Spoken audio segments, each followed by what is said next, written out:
इस आदमी ने अपने शरीर के सारे बाल हटा दिए, फिर एक एक करके दांत निकलवाए। इसके बाद इसे एम्प्लॉइज ने एक भट्टी में डाला और टेम्परेचर को सबसे पीक लेवल पर सेट कर दिया। फिर करीब 30 मिनट का इंतजार किया और नॉर्मल साइज के इंसान को उंगली के बराबर छोटा कर दिया गया। सर्जरी के बाद नर्सों को बहुत ही सावधानी से काम करना पड़ता था, क्योंकि थोड़ी सी भी लापरवाही से ये छोटे लोग मारे जा सकते थे। इन सारे छोटे इंसानों को इकट्ठा करने के बाद घंटी बजाकर इन्हें छोटी नर्सों के हवाले कर दिया जाता था। फ्यूचर की दुनिया में साइंटिस्ट ने एक ऐसी मशीन बना ली थी जो इंसानों को छोटा कर सकती थी। इस तरह धीरे धीरे एक छोटे लोगों का देश बन गया। इनमें से कुछ लोग एनर्जी बचाने के लिए छोटा बनने चाहते थे, तो कुछ लोग अपनी जिंदगी को सुधारने के लिए छोटा बनना चाहते थे। और ये पॉल भी अपनी जिंदगी को सुधारने के लिए छोटा बनने वालों में से एक था। नॉर्मल सोसाइटी में उसके पास इतने भी पैसे नहीं थे कि वो एक टॉयलेट भी खरीद सके, लेकिन छोटे लोगों के देश में उसकी प्रॉपर्टी 1 करोड़ से भी ज्यादा की थी। इतने पैसे से वो और उसकी वाइफ छोटे लोगों के देश में आराम की जिंदगी बिता सकते थे, जहाँ उसकी वाइफ दिन भर शॉपिंग कर सकती थी और वो महंगी गाड़ियों में घूम सकता था। फ्यूचर का प्लान बनाकर पॉल और उसकी वाइफ ने साथ मिलकर इस स्कीम में हिस्सा लिया, लेकिन पॉल की सर्जरी सक्सेसफुल होने के बाद उसकी पत्नी गायब हो गई, क्योंकि उसने आखिरी वक्त पर भागने का फैसला कर लिया था। उसकी वाइफ को लगा कि छोटे लोगों के कपड़े नॉर्मल लोगों के कपड़ों से अच्छे नहीं हैं, इसलिए उसने पॉल को छोड़ दिया। पॉल इस झटके को बर्दाश्त नहीं कर पा रहा था, पर अब वो इस हालत में अपनी वाइफ से बदला भी नहीं ले सकता था, क्योंकि वो अब एक उंगली के बराबर भी नहीं था। पॉल ने इस रियलिटी को अपनाया और छोटे लोगों के देश में जाकर एक बड़े बंगले में रहने लगा। बंगला बहुत ही ज्यादा खूबसूरत था, लेकिन पॉल को हमेशा कुछ कमी सी महसूस होती थी। बिस्तर पर 2 सेट बिछे होते थे, लेकिन वो अकेला ही था। पैसा तो आ गया था, लेकिन बीवी चली गई थी। पॉल हर दिन उसकी वापसी का इंतजार करता था, लेकिन आखिरकार उसे सिर्फ वाइफ के तलाक के कागज ही मिले। पॉल कागज पर साइन करने के लिए भी लेट गया, क्योंकि वो उस कागज से भी छोटा था। अब वो पूरी तरह से टूट चुका था और उसने अपनी वाइफ से सारे रिश्ते तोड़ने का फैसला कर लिया। रिश्ते टूटते ही प्रॉपर्टी का बंटवारा भी होना था। उसकी वाइफ ने उसका आधा हिस्सा ले लिया और अब उसके पास इतने भी पैसे नहीं थे कि वो इस बंगले में रह सके, इसलिए उसने एक नया अपार्टमेंट किराए पर लिया और इस छोटे लोगों के देश में एक कंपनी में नौकरी कर ली।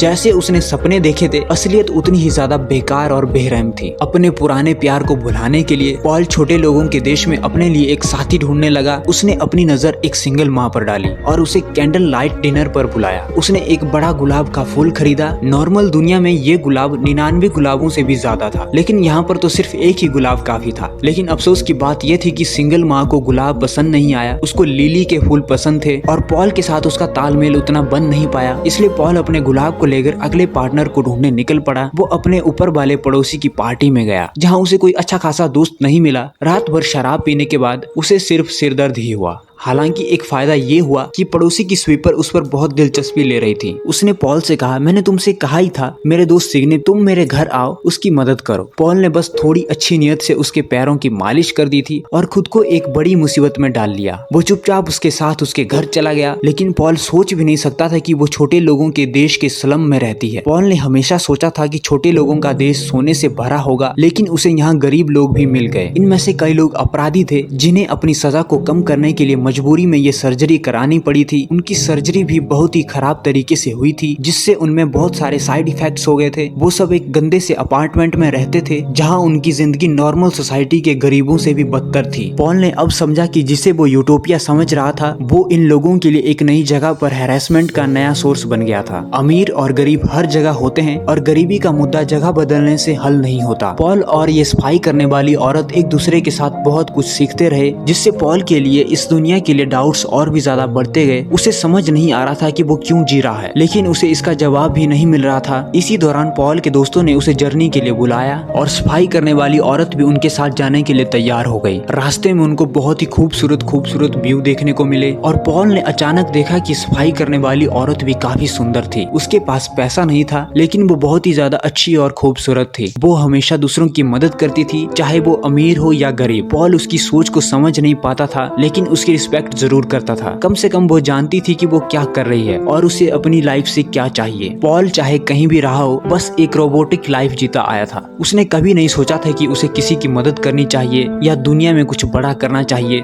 उसकी लाइफ एक रोबोट जैसी हो गई थी। पॉल अपनी जिंदगी में बदलाव चाहता था, इसलिए उसने सफाई करने वाली औरत को किस कर लिया और उससे अपने प्यार का इजहार कर दिया। इसके बाद पॉल और सफाई करने वाली औरत एक दूसरे के साथ काफी खुश थे। उसके थॉट्स बिल्कुल क्लियर थे, जो पॉल के पास बिल्कुल बिल्कुल भी नहीं थे। लेकिन कुछ ही दिनों में पॉल को लगा कि उसकी जिंदगी में अभी भी कुछ कमी है। उसने सुना कि छोटे लोगों ने एक सबवे वर्ल्ड बनाया है और वो वहां जाकर देखना चाहता था। सफाई करने वाली औरत उसको छोड़ना नहीं चाहती थी, लेकिन पॉल अपनी जिंदगी के गोल की तलाश में वहां जाना ही चाहता था। वो उस सबवे बंकर में चला गया जो दुनिया के एंड के लिए तैयार की गई किसी बोट के जैसा था। पॉल को लगा कि वो वहां जाकर शायद कुछ बड़ा कर सके, लेकिन चलते चलते उसके कदम अचानक रुक गए क्योंकि उसे समझ आया कि आगे चलने के लिए 11 घंटे और चलना होगा और इस रास्ते पर कोई फ्यूचर दिखाई नहीं देता। पॉल को इस जर्नी से डर लगने लगा। वो खुद को एक डरपोक मानता था जो हमेशा बदलाव चाहता था, लेकिन ये नहीं जानता था कि उसे क्या बदलना है। वो नए का सामना अकेले करने की हिम्मत और पेशेंस नहीं रखता था, इसलिए वो वहां से भाग गया और छोटे लोगों के देश में